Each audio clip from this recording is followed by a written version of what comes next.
Hello everyone, it's Jamal Thomas. Welcome to the Progressive Soapbox. I'm seeing green all around, so I am assuming I am a go. So I need to preface this. But,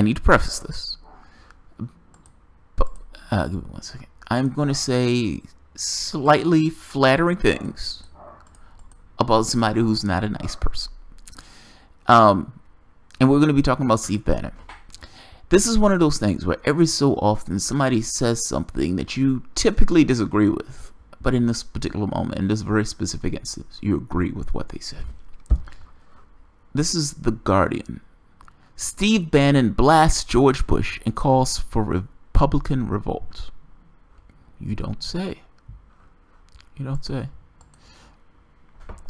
The former White House chief strategist Steve Bannon has launched a scathing attack on George W. Bush, portraying him as a buffoon whose presidency was as destructive as any in American history. He's right.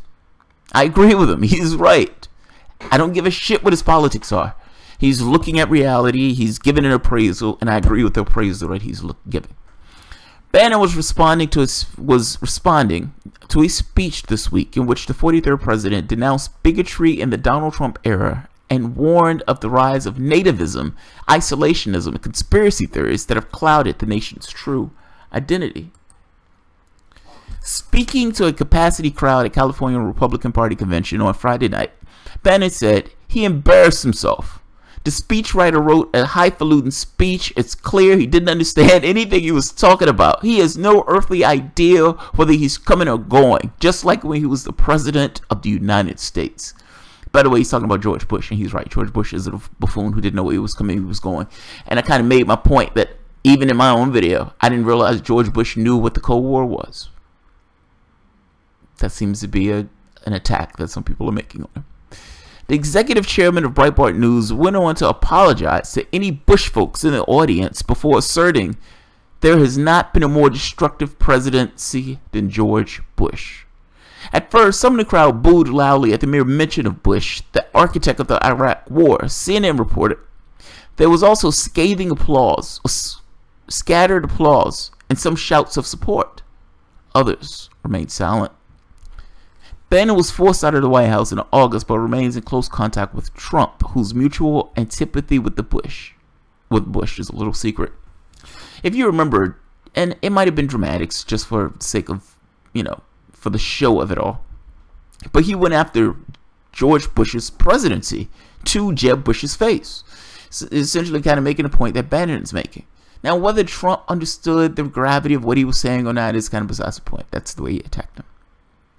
Bannon is right on this very specific point.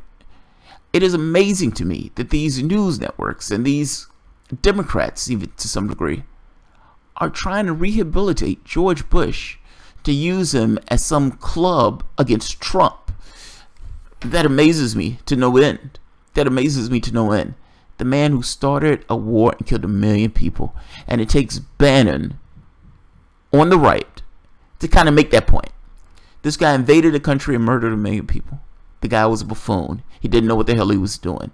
He should not have invaded this other country in this particular capacity. I understand Bannon is a right-winger. He may have different reasons for coming to this conclusion that, this was a disaster. But at the very least, he calls it a disaster. Calls it a disaster. Would Bannon have felt slightly differently of George Bush if he didn't feel like George Bush was attacking him and Trump? I don't know. What I do know is he hit the nail on the head on this one. This guy's a buffoon. This guy invaded us, took us into a country, spending, 4,000 American lives, not to mention the 1 million Iraqis, not to mention destabilizing the region, not to mention the trillions of dollars that we've thrown into a military budget, this gross and bloated military budget. Yes, the guy's presidency was a fucking disaster. So I love the fact that somebody else is calling it a disaster. I don't care who's even calling it that at that point. All right, I'm going to leave it at that. And it looks like my signal is going in and out, so I'm hoping this one okay. I have a few more after this, but this one is going to be quick. Thanks, guys.